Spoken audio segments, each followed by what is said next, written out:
American songwriter, we had the opportunity to talk to Leigh of Pop Evil over Zoom video. Leigh talks about being born and raised just outside of... Leigh talks about how he's born in actually Canada. He said he lived there for like 2 weeks and then he moved to Michigan. That's where Leigh talks about how he was actually born in Canada. He said he lived there, he's like, I don't know, for like 2 weeks or something before his family moved to Michigan. He talks about forming the band, running songs by his older brother at the time, who was his biggest critic, but ended up kind of getting on board early on, helping him start his first little independent label, getting the first record off the ground. He talks about getting signed to a major label, ripping up the contract on stage, and announcing that they are going with eOne Music. They've been signed to them ever since. He talks about the highs and the lows of the band, the success of the band. He's got a ton of amazing knowledge for aspiring artists in there. And he also tells us a lot about his new record, which is called Versatile. It would be rad if you took a look at our past interviews that are up on our YouTube channel and Facebook page at Bringing It Backwards. If you subscribe, that'd be cool. Like us on Facebook and follow us on Instagram and Twitter at Bringing Back Pod. We'd appreciate your support if you follow and subscribe to our podcast, wherever you listen to podcasts. We're Bringing It Backwards with Pop Evil. Yeah. So this is all about you, your journey in music, and how you got to where you are now. Sure. Right on. So I did see that the band formed in Michigan. Are you originally from Michigan? I am. Yep. Started in the early days, kind of on the Great Lakes, man. So that's kind of the old stomping ground. Right on. Born and raised there. Born in Canada, but I think I was just born there. I think I lived there for like 2 weeks and we moved to Michigan. And so pretty much almost born and raised, right? There you go. Right on. There you go. But originally born in Canada, which is interesting because you're signed to eOne, which is a Canadian label, right? For sure. Super cool. That is cool. Well, so how did you get into music originally? Well, I get that asked a lot. I think, one of the coolest questions I think I've asked that kind of made me think about it was, is Michigan an influence on your writing and your music? And I think that is. So getting back to your question, I think just growing up in Michigan, again, very blue collar, very grassroots, learn how to play some instruments in your parents' garage and go take on the world kind of mentality here. Mm-hmm. Still people to this day, the test market, obviously Cereal City here in Battle Creek, Michigan. It just kind of like everything was coming here, music related. Everything was based around, obviously it's cold for most of the year. So, we were inside watching concerts. So I think obviously too, the Kid Rock, Eminem era was really kicking off in the early days when we were really getting started and chasing it. So I think it was definitely a big influence on, just me wanting to do this. And, right around, what do you think, early to mid 90s was when I was really starting to think that, maybe I want to pursue this full time. So definitely Michigan played a big role. That's awesome. And you sing in the band, but do you play, what was the first instrument you learned how to play, or do you play an instrument? Yeah, no, the first instrument I learned how to play was the violin way back in the, from my mom's Canadian, obviously. So she grew up on the fiddle. My grandpa was big into the fiddle. So she was like, you got to play the fiddle for me. And obviously once I got into that, I realized that, obviously I wasn't really into classical music the same way I was the modern music. And sure. that quickly changed, and to learn how to play the guitar and then the drums, the bass, and enough to be able to kind of understand what it was like and what I needed to put a band together.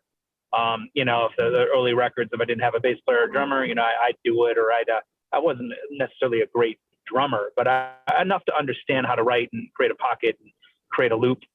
Sure. Where I could, write and my main love, which was the melody and the lyrics. That's amazing. So, wow. So violin was your first instrument.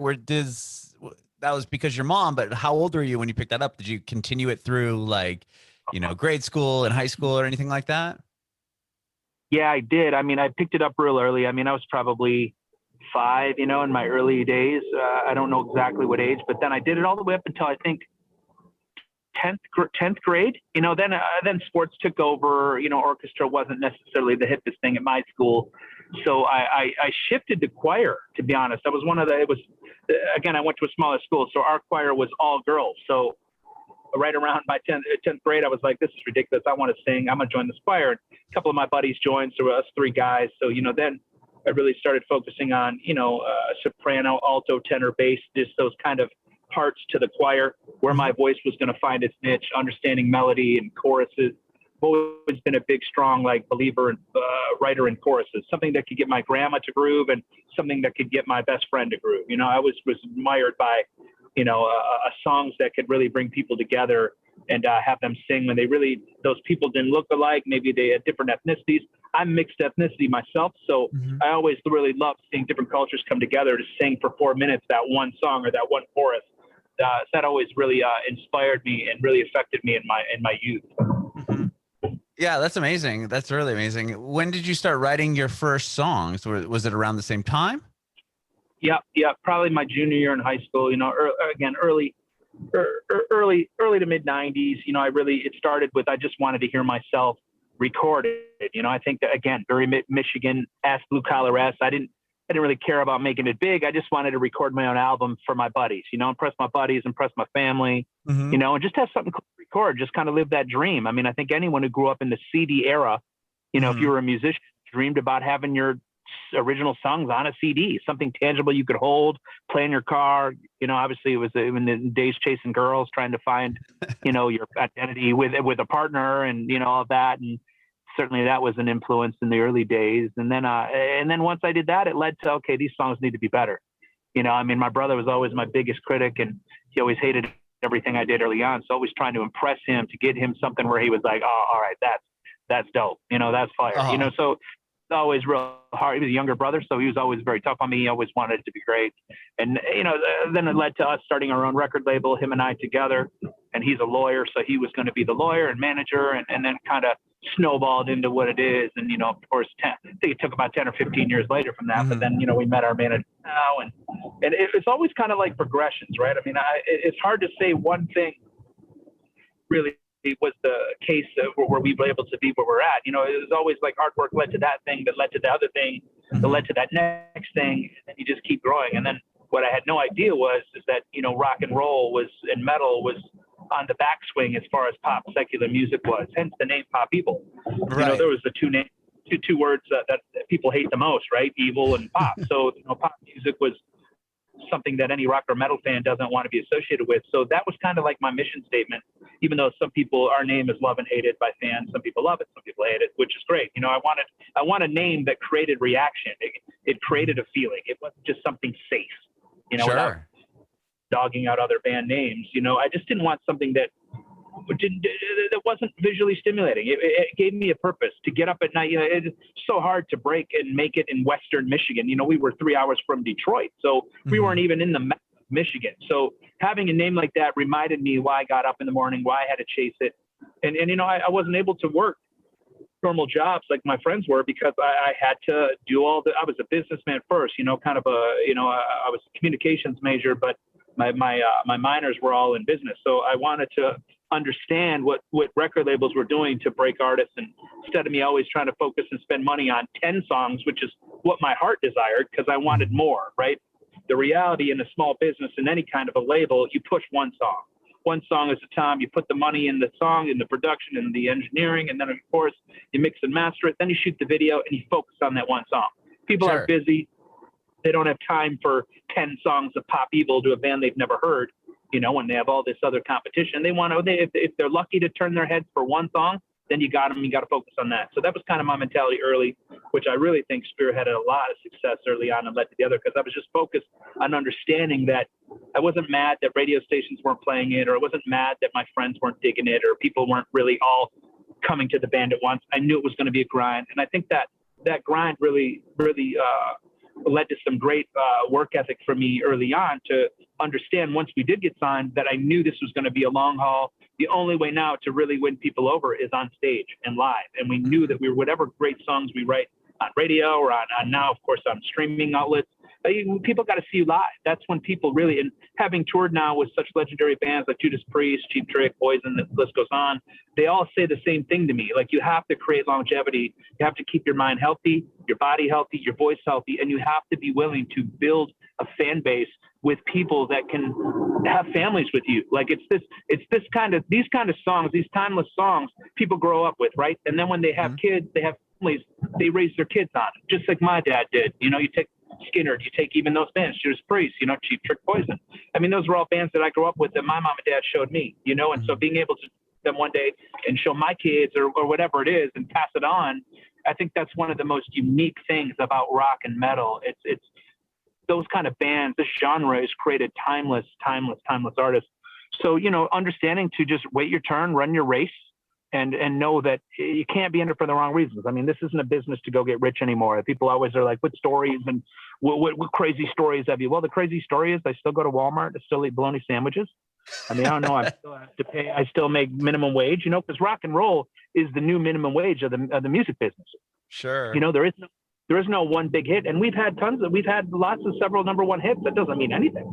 You know, we've had tons of several number ones. If this would have been 20, 30 years ago, we'd be playing arenas and everyone around the world would know you. But now, number one records don't necessarily mean success. It still means more work, more grind, you know, and if anything, it means more responsibility because now people are coming, they're paying attention to you, and you have to pay attention to your voice. They want to come hear you on stage sound good. They don't care that you're going to just be energetic and energized. You know, they want to hear the music. The music now, what's our 20th year, you know, since I mean, I think we signed though in 2007, so not quite 20 years there. But as far as, you know, we've been around a good amount of time where these songs that our back catalog has become a part of people's lives, and there's a responsibility I certainly wear now in my life to make a difference, you know, one fan at a time, one show at a time, to create some kind of positivity, especially all the craziness in the world today. And I'll just focus on COVID as the main thing. Like we all are faced with change and things that aren't normal, things that we don't get to do that we love. That, man, if we can put a smile on someone's face musically or make it like, wow, I feel exactly like that guy, you know, like that's important to me now more than it ever has been. You know, I think in the early days, you know, it was certainly fun and exciting, but now it's about leaving your mark and trying to help. You know, I mean, I feel like we're the doctors when doctors can't say or do the right things for you. We're the parents when parents aren't necessarily there for you. You know, and you think about all the times when we've been at our lowest. The one thing that certainly helped me the most is music, and to be able to be a part of that now on the other end and to give back and help people hopefully in a positive way is something that I definitely very hold highly. I try not to take it for granted, and I try to just get out there and try to stay positive and you know, give everything I got when I can, and then let the cards fall where they go. So that's kind of my short but long version to where we are now. Sure. Well, I want to back up a little bit. What fascinated me about what you said earlier was that you guys would focus on one song and, you know, putting the production into that one song and then doing the video and making sure that one song was great and ready to go. And I feel like that's, I mean, doing that way, you know, 20 years ago, that's kind of the formula now, right? I mean, with streaming and everything else, like bands aren't really coming out and being like, unless you're established, I mean, more like you guys, but if you're a new band, you aren't coming out and being like, here's a full body of work. It's like, here's this single and test the waters a little bit or release a few singles before there's even like an EP. Absolutely right. I mean, to me, it doesn't matter about back then or now. It needs to be done from a finance perspective, what the band is capable of doing. You know, you don't want to take your band in debt. And the more you can understand that early in your career, the more you can relate to it when you get any success, because it doesn't matter at any level. You want to stay in the green, right? As a business, as a touring entity, because basically any kind of recording artist means you have to be a touring artist as well, because there's nobody that drops music and doesn't tour. I mean, it just doesn't make sense. Only the maybe elite of the elite can do that or play one show a year and then make their bazillions and call it a day, you know, but that's certainly not the rock genre and the rock artist. You have to literally put the music out on tour. So if you're going to do that and you just recorded 10 songs and you're a new band, it might be more beneficial to record 2 or 3, maybe 2, but the acoustic version of that single you're pushing as well. Mm-hmm. And then, you know, then you get out there. Just people are they have so much thrown in their face now than they ever have as far as our smartphones and what we can watch. I mean, it's funny, you know, people were asking me the other day, you know, what do you watch now? And I'm like, I have all these smart TVs. All I watch is YouTube. So I don't even watch TV unless it's a sporting game. You know, I'm a big sports guy, but like, other than that, I watch YouTube and I can just search anything I want and it's up there. So it's like, you know, I was watching guys last night and I'm like, who are these guys? And how do they, well, man, they have like 14 million views. I'm like, gosh, these guys are creating their own celebrity, their own star, like as TV hosts, just talk as podcast hosts, you know, and getting their recognition and building a fan base, just like musicians can now. You don't need full albums to create energy. You can create that one single, maybe shoot a music video for it with your buddy very affordably. Next thing you know, your video goes viral, and then now record labels are looking at that rather than, oh, you have 10 songs and you just, you got sold out shows in your home area. They don't necessarily care about that as much as they see the streaming numbers and they see your basically connection with an audience online. So it's certainly changed, but the philosophy to me is still the same. You push one song, you push something great. You think about even that guy that did that Ocean Spray thing that went huge and viral with Fleetwood Mac song, when he was doing that on a skateboard and drinking his Ocean Spray. Oh yeah. As great as he is, and as great as big as that went, it certainly blew up his other videos. Everyone goes back to that one video that started it all. So if you have something that connects, ride the wave on it. Squeeze as much juice as you can out of it, and then go spend the money on maybe another song. So you don't have. I would say if you have X amount of budget for an album, maybe you just should rethink how you shape and spend that money to fulfill whatever your goals are and your objectives are. And that's a big thing for me with my band, is trying to sit down before we start projects and figuring out what our goals, where are we going. So we don't figure out where we're going, then we're just putting stuff out there, and then that's when arguments and bad energy kind of comes in. So the more we stay focused on what we're trying to do, and personally, right? I mean, at the end of the day, of course, we're competitive and we want to win and succeed just like the next band does. But the reality is, 10 years from now, 20 years from now, 50 years from now, 100 years from now, they're not going to care about any of that stuff. They're just going to care about the legacy you leave, the songs that are still going. So for us, it's always been trying to write those timeless songs that make a difference for us now, because those same frustrations, those same kind of those elements that make life hard are still going to make life hard for people, decades from now. So we try to write those positive messages. A song like Now, that's happens to be our single right now, that's really doing well, is Breathe Again. People that feel suffocated now, there's going to be people that feel suffocated then. So, writing these songs that can hopefully make a difference, and with the language that is guitars, heavy drum tones, different pockets that the drum and melody create. People that can understand the language of rock and metal can relate to those things, and hopefully they can, as the years go on. So that's kind of, again, where my head's at as far as putting out albums and songs and singles. But you're right, this is very much a singles-based business now. The albums are getting rarer and rarer for sure. Sure. I mean, I want to back up still a little bit. I want to talk to you about, I know that there was a, I'm really actually curious about the whole record deal on stage and ripping it, but I want to know about getting signed to Universal Music. That must have been like a big moment for you and you guys, like at the time. I mean, especially when you signed, the years that you guys got signed, like that was still when bands were being developed and labels were seeking out, artists, instead of like, oh, you have 10 million streams, let me call you up and see what you're up to. I mean, being found, like, tell me about those moments. Huge. It was huge, especially coming from a small town, like, always being like, again, the second to our band, our buddies and bands in Detroit, it was a big moment. Like we were now amongst the big boys, but what we learned quick was the reality check that labels love you today, hate you tomorrow. They don't care, it's business. So we quickly found ourselves in an awkward situation there. And unfortunately we wanted to get out, which, we had the big label logo on the back of the album, we said, and that was good enough. Now it's time to move on, so we moved on. We were in a position where eOne, who's our label now, came in. Otherwise we were in the position to be buried. It was a very, very scary time, and that's another thing that most bands don't realize. It has nothing to do with your talent or ability or the way you write music. If you get yourself in a rough spot, you can find yourself trapped and there's nothing you can do. They own your masters, they own your stuff, and that's it. So unless you have somebody come out and bail you out, and that person has to have some kind of money.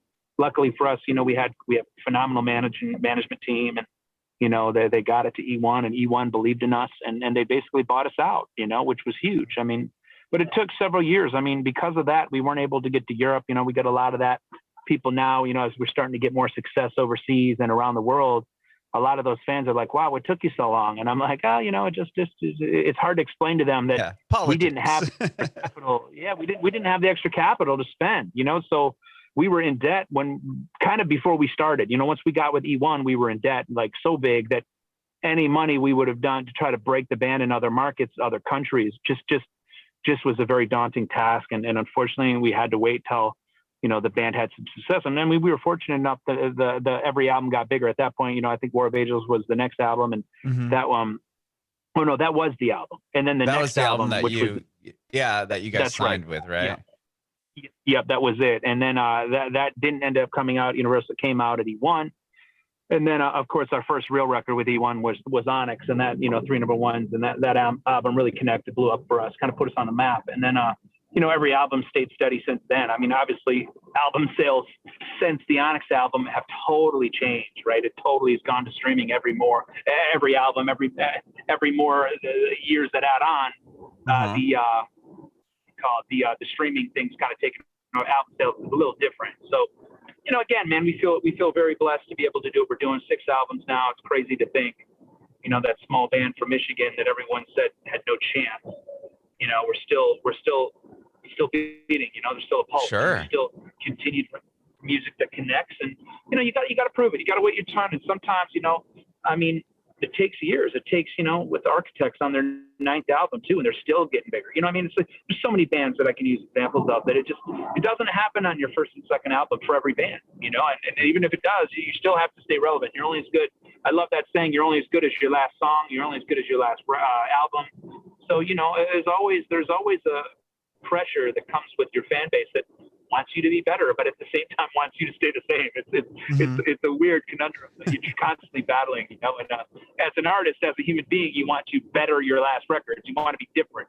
We are always thinking about trying to better our live show. How do we put more songs in the live show that can give you those peaks and valley moments? Like we're not the band. We're not the kind of people that want to play you the same song 10 times. Like if you want Trenches, we already have Trenches in our set list. Let's play something different. Sure. So that doesn't mean we don't have influences of heavy and other elements that have been successful. And I think you see that on this new record. Like we definitely understand loud and clear that the fan base wants more of our evil rather than pop and pop evil. And the pop has always stood for that melodic and energy, that sing-along vibe of the band lyrically. And the evil, of course, has always been our metal influence, our heavy influence.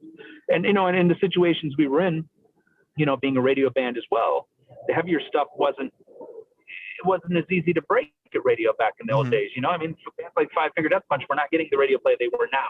They've kind of changed the game for heavy music to be more popular, certainly more accepted at radio. When we first got started, you weren't going to get some heavy chug stuff with mosh pit breakdowns. That wasn't going to be played on the radio. Certainly not the chart. So, you try to stretch the boundaries. You're trying to always push and still respect the things that have helped this band. Radio's certainly been, we absolutely love our radio brothers and sisters, and at the same time, we love what radio stands for community. All the things, finding new bands, finding out what's going on with businesses, especially during COVID. Who needs help? Where the money's going to be coming at? What people are short of jobs? And you can really grasp where your community is from radio, and really get educated about how to help and how to just be involved. And that's one thing I absolutely love about radio. Its presence and what it stands for people's communities. And I've obviously been to a lot of these communities my whole career. Now being without it for a year, it's definitely something that I get more emotional about with this record. We just want to make our part to hopefully, give radio an opportunity to have another link with their fan base, and their listeners, because we're the type of band that's going to go to your community and we're going to play acoustically at your acoustic show that you're holding. We're going to be involved with the radio station. And I think that's something that is so cool about, where these new generation of rock star is. It's not like we, again, are playing arenas and you don't see us ever. You just see us up on a big stage and on a platform higher than everybody, like we're better than everybody. That doesn't exist with this. And I'm really grateful that, I wasn't around for that era.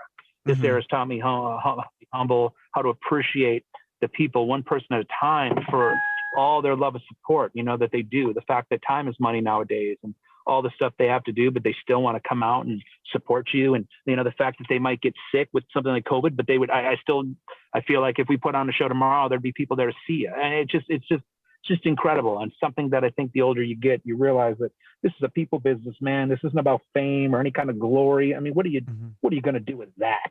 You're only as famous and glorified as the person next to you. Right.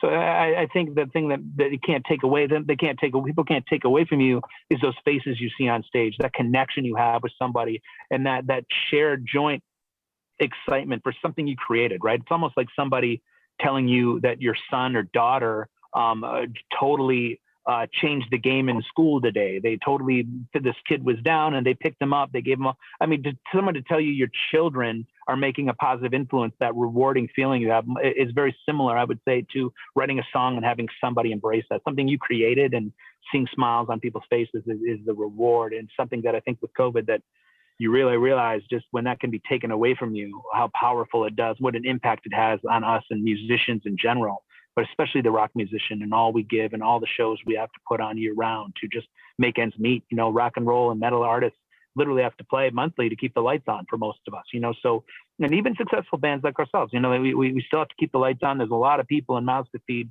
that are involved in this project. And, you know, now having the year off to really see like, wow, like this could be taken away. I really think it's really led to a lot of people in several ways to those things we took for granted, and not even necessarily intentional. We're people, right? Mm-hmm. Take things for granted. But now that we've taken it for granted, I think that there's going to be hopefully a resurgence of calm and excitement to appreciate each other different. And same thing with the fans' perspective, right? Like, oh, I'll go see Pop Evil next week. Oh, they'll be back again. You know, hopefully we'll see more people now coming out every show they can, because not only the bands, the promoters, the venues need it to get back and get it. And I think if we educate each other as a community, rock and metal community, I think that they will be there. And it doesn't just start with our band; it starts with all of us, you know, interviewers and radio DJs and anybody who's a pioneer at the format to just educate people that, look, we can all make a difference here if we just come up. If you see, and it starts with that community, right? Already, hey man, we're going to be putting on some shows. We're putting on 4 total shows this month. If you guys can come out, I know money's tight, but come out. You know, if you educate people how they can help, I think that you know, the majority of them will do their best to make that happen. You know, and I think if we can help the promoter, help the venue, obviously it helps the band, then hopefully we can get back to the norms we all love sooner than later. I love all of that. I love everything you just said. The 2 things that really stood out to me, personally, because radio, because I came from radio. I was in radio for 16 years. And I love that you really embrace that and the local culture that it does bring to people, because I think a lot of people are younger Gen Zs don't quite understand the power that radio had and still does in the local communities. And going back to even what you said with bands, that takes it takes a long time. It's a grind. I mean, the band that comes to mind when you're talking about that was Portugal the Man. I mean, they had like 5 records out before they had that one huge, with Feel It Still came out. It's this massive song, and they had been grinding for 5 records prior to that. I'm on your new album though. Like, so, I mean, talk to me a little bit about where you guys were with COVID, and then with this new album. Was this something that you wrote during the, it's your 6th record? Was it written during this quarantine? Was it something you had and had to kind of, pump the brakes on for a bit?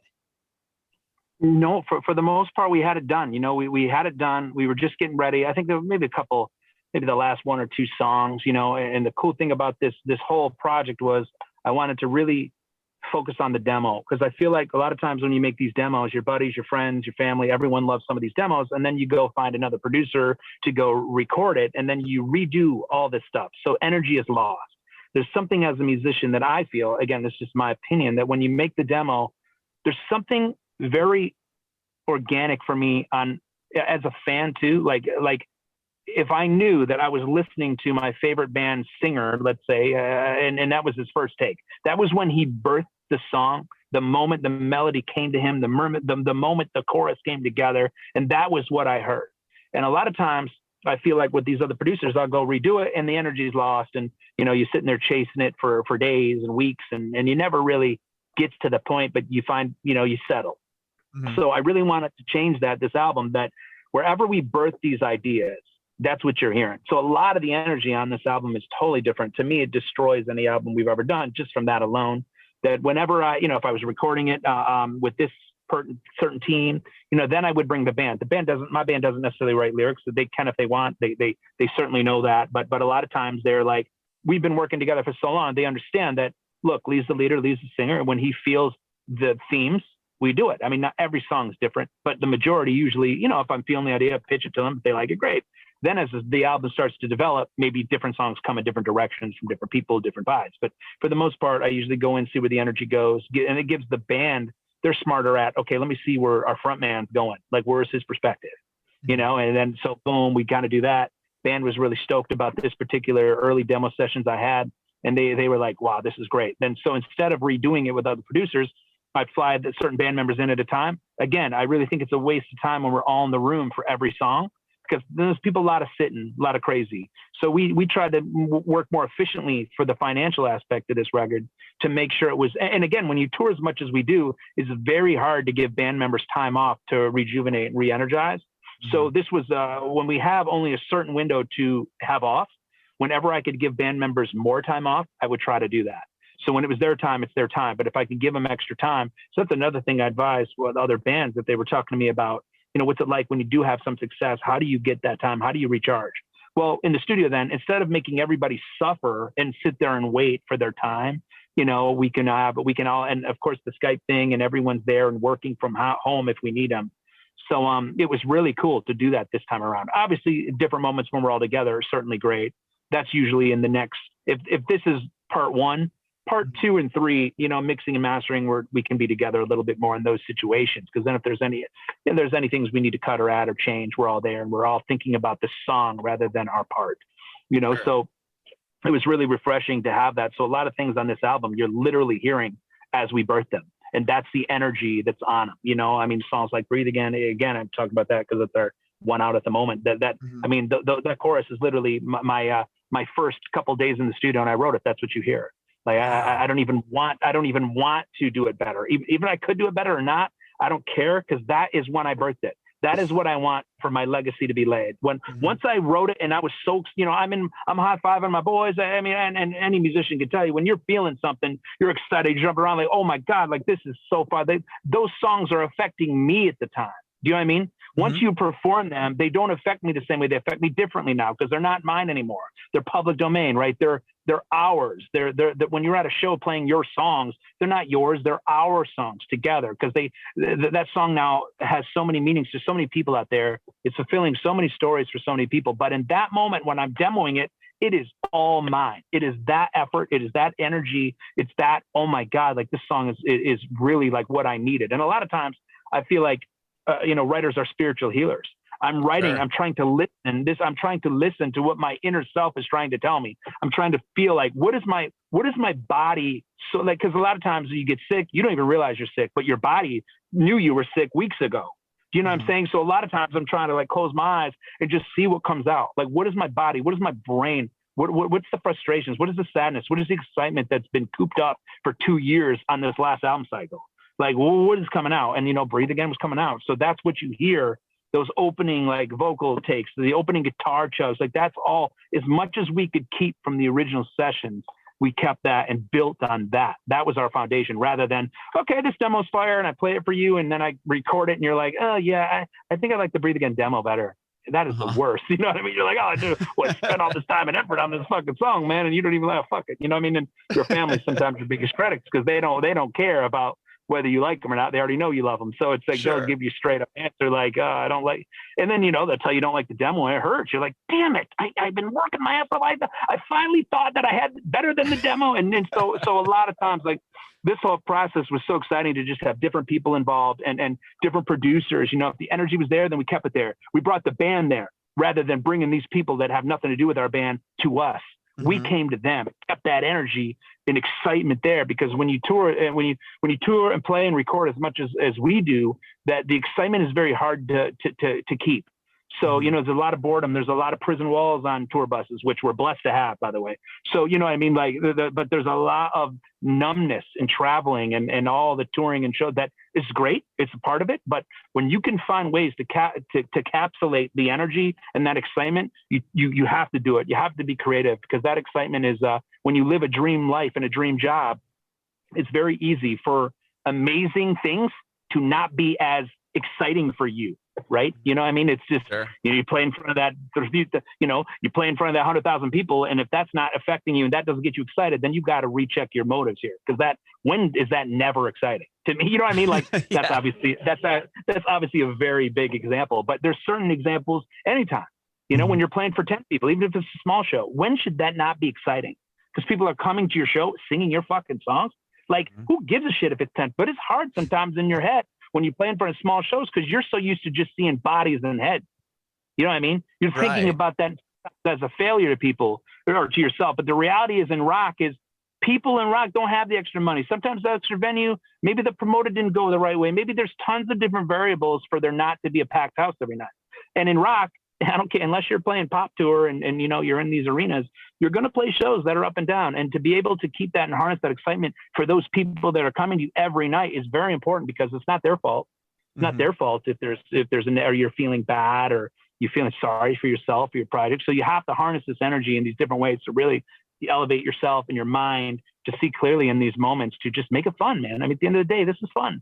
It's not rocket science. We can talk about anything till the cows come home, but the reality is it all comes back to, dude, just want to have fun, man. Want to have fun with people who want to have fun with you. It's like showing up to the old school days we used to be a cover band playing bars. Like, we just want to have fun with people. Like, I want this to be my release, like, right? All the real life happens Monday through Friday. And then when Saturday's show finally hits, you're like, I just want to have fun with people who want to kick it with me. You know, it's like that. It's like that analogy of sitting at the bar and I run into you and you just look like a cool guy and you and me are talking about the game. And I'm like, shit, you like the Pistons too? They fucking blow. Oh, do you want me to get you a shot? Oh, watch the Pistons. Like, talk about the glory days. Obviously not from Michigan, but we talk about the glory days for a minute. I'm like, let me buy this motherfucker shot. I like this guy. I'm doing all this. And I never even asked you your name. Oh, by the way, what's your fucking name again? Oh, I like you. You know what I mean? It's just bro shit, people shit. That's what it is at a show. It's just like, wow, you guys like my band? You like my music too? Fuck yeah, let me buy you all around. I'm broke, but you know what? Fuck it. Like, let's play one more song then for y'all. Can we play another song? Well, let's just stay here till they kick us out. You know, it's that mentality that I learned in the cover bar days, trying to harness and have fun as a front man. Because if you want to be a front man, you want to be the man, then you better fucking understand when your family's number 2 and your fan base is number 1. And there's moments it's hard for my family, there's moments it's hard for the fans, but you need to be able to separate that. When I remember being on my knees in prayer when I was probably 13, praying for fans one day. And guess what? The good Lord blessed me with fans. And when you have them, you don't take them for granted. When it's their time, it's important to give them and make them the number 1 in your life. And that's why I think it's so important, getting back to what we talked about, how to harness this energy and make sure that you're ready for them. And we wanted to do that, encapsulating all that I just said. Now, I know that I go fast, but putting it all in a bubble now, and wanted to put an album that harnessed that energy. It wasn't about my personal life and my personal family and this and this. It was about creating energy and excitement for them, for their lives, to take this music in and say, fuck yeah, dude, thanks for the shot. Thanks for the last song. This is mine now. Thank you. And letting them do that, being okay with the fact that it's not I had it for a couple months before everyone knew it. Now it's yours, run with it, you know? And I think understanding those key elements just make it more fun for me in general, whether that makes me smarter or wiser or less than the other person. I don't really care or think about that. I just know that for me, that helps me balance it and justify, you know, my work. Because at the end of the day, there's no cliff notes for being a rocker or in a band. You have to just kind of figure it out as you go, and you have to make sense of it. Otherwise, you go insane. There's too many people that we saw, and we've lost too many people to the genre for depression and so many bad things that you have to try to keep it exciting and entertaining and make sense to yourself. Sure. Is that going to be difficult with, I mean, the new record's coming out next month and like everything isn't open yet for touring and being around people. I mean, is it going to be hard to, you know, have that same experience with this album? I don't necessarily think that. I mean, I think I think you have to be open to enjoy it when you get it. You know, you can't, if you have these crazy expectations and you don't meet your expectations, then you have failure. Then it can be hard to deal with. But when you just are so excited to get back and just be grateful for the things, which I think COVID is reminding us. Yeah. I mean, all those super crazy high fame, success type goals that anyone has, they'd be lying if they didn't tell you they didn't have them. But whatever those are specifically is irrelevant. It's like when you really get back to the roots of it, which COVID has done, it's basically chopped all of us down at the knees and said, hey, remember what it's like to be a human being, dude. What do you need? Basic essentials. You need to fucking breathe. How about we get rid of these masks? How about you need to shake hands? We can't like hug somebody. Like all those basic things for a rocker. We just want to be on stage, dude. We just want to sing music we write, we create. Like once you get back to doing that, it's like, wow, like just think about how the rest of it is so like superficial. Like who cares? As long as we, you know, the big thing is let's just stay relevant. Let's keep putting out albums. Let's keep, you know, hopefully growing. So the record label's happy, our managers are happy, and most importantly, our fans are happy. So we can continue to do what we love, and that's making music and playing together with the 5 of us that are, you know, become a family. Sure. I love that. I love it. And thank you so much, Leigh, for talking with me, man. I really appreciate it. Absolutely, man. My pleasure. Yeah. I have one more question, actually, a quick note that I just thought of when you were talking about, like, you know, running demos by family and stuff. Do you still run your songs by your brother, who in the you know, was the original critic of all your songs? Yeah, dude, he's pretty humble about it nowadays. He's always like, "Oh, that's so fucking dope." Now he's definitely converted, you know. But I think in the early days it was more. I was on my acoustic guitar probably more than the electric. So he was always wanting it a little heavier, you know? So he was like, no, dude, we got to, and I was like, well, dude, I already bought this damn Taylor. This is $3,000 fucking guitar, bro. I mean, I can't buy a guitar without it being the best, right? I'm like, I can't afford that fucking Les Paul right now. Just, all right, give me, and then so when I finally bought my Les Paul, you know, then the song started getting heavier just naturally. And he was always like, oh shit, yeah, that's fire. That's fire. So yeah, that's a great question. I'll tell him you said he'll get a kick out of it. But yeah, he don't argue now. He knows the writing is to definitely been to another level, and you grow and you get bigger. And he's got so much family and other issues now with what he's doing. He's like, you better just carry your weight now. I don't care. I know it's going to be a hit or we got problems, you know. So he's definitely a lawyer with his comments these days. So good stuff. I love that. Sure. I love that. And I know you've been dropping like beautiful pieces of knowledge throughout this whole thing as far as advice, but I wanted to know if you have just any direct advice to aspiring artists.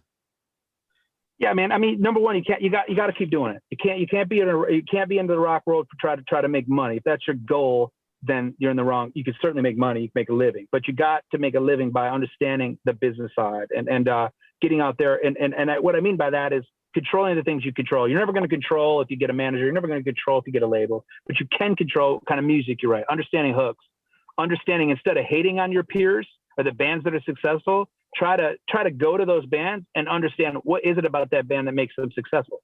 I always try to stop the hate because I always wanted to go around it, right? Because the more I always realized, the more I start dogging those bands, I'm going to get further from my goal. They're going to get farther ahead of me. So I always was like, what are those bands doing? And whatever the bands I found myself being jealous or hated the most, I spent more time studying them and understanding. And to be honest, to this day, they're some of my favorite bands now.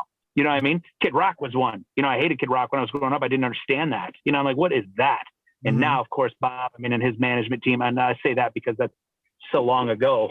I mean, this is when Bob first came out on MTV, and I was like, what is this guy represent Michigan? What is this shit? And then the more I spent time and realized how talented he was, you know, and I remember seeing him at a show. My first show I saw him at, he came in and played one song as someone threw an empty beer bottle at him. And he flicked us all off the crowd and walked off stage after one song. So we were always like, who's this motherfucker? This is ridiculous. Whoa. I remember talking to Bob about that, obviously 10 or some odd years later. And he was like, you remember that? But I was like, I was fucking there, dude. That was insane, you know? But then, of course, as the years go on, the more I spent studying him, I was like, wow, this guy is insane. This guy is so talented. And so I always challenge, the best advice I get is challenge your jealousies to understand why people are successful rather than keep the hating. Go to that band that's successful. Maybe you can tour them, buy on their tour, understand, get to know those people that you feel are your most competition. And you know, maybe, just maybe you get something positive out of that. And there's nothing about jealousy or negative comments. And there's a lot of that now with social media and the you know, just the way America is, right? The thing that makes America great is the same thing that makes it tough. We all are born to believe that we too can be the president. We too can be the successful one. But the problem is when that other person gets there or our neighbor gets there, it's not us. By default, the American way is to try to bring those people down. You know, so if that's the case, then if you ever get to the top, people are going to be bringing you down. So if you can just, again, one person at a time, we all get jealous. We all get kind of torn. We all get bummed out when we don't get successful. Everyone does it. So if you can take that and harness it and try to push it to a positive by understanding those people, maybe even befriending them, try to set up a tour, buying onto that tour with those people. Next thing you know, you're ahead of that other person who's hating. You know what I mean? Mm-hmm. Start by running your turtle race. It's not about what you can do that Pop Evil's done or the next band's done. It's about running your story. At the end of the day, your success is success because of your fucking story, man. That's what makes it great. That's what people want to learn about. That's why a movie like Queen's background, that movie about Queen and all the movies about any past rock project, because people want, the story was cool, you know? And if you look at any hater, there was no different that they did. They played, people hated them, people held them back, but now they got through. So, you know, you're going to get a lot of no's. Don't let it discourage you, but you got to write good music, man. You've got to write music that makes people around the world want to pay for it. Think about that concept. You know what I mean? Like, what are you going to want to buy a song that someone wrote that you don't like? No, you want to buy a song that you fucking love because it's become a part of your mind. It's become a part of you. You know, like that's what makes, so you have to write that song. And guess what? You don't write it your first time out. You have to write hundreds and hundreds and hundreds of songs to write that one dime. You know what I mean? I love writing songs is that. Well, if one song was that easy, then, you know, Led Zeppelin would have wrote 100 Stairway to Heaven. They only wrote one. You know what I mean? As good as that band is, everyone they only wrote one fucking Stairway to Heaven. One, dude. You know what I mean? So you got to get out there and write. Got to get out there and write it. Take your lumps, and you know, just believe in yourself that you got that one gold nugget song in you, and then you just let the cards throw what they meant.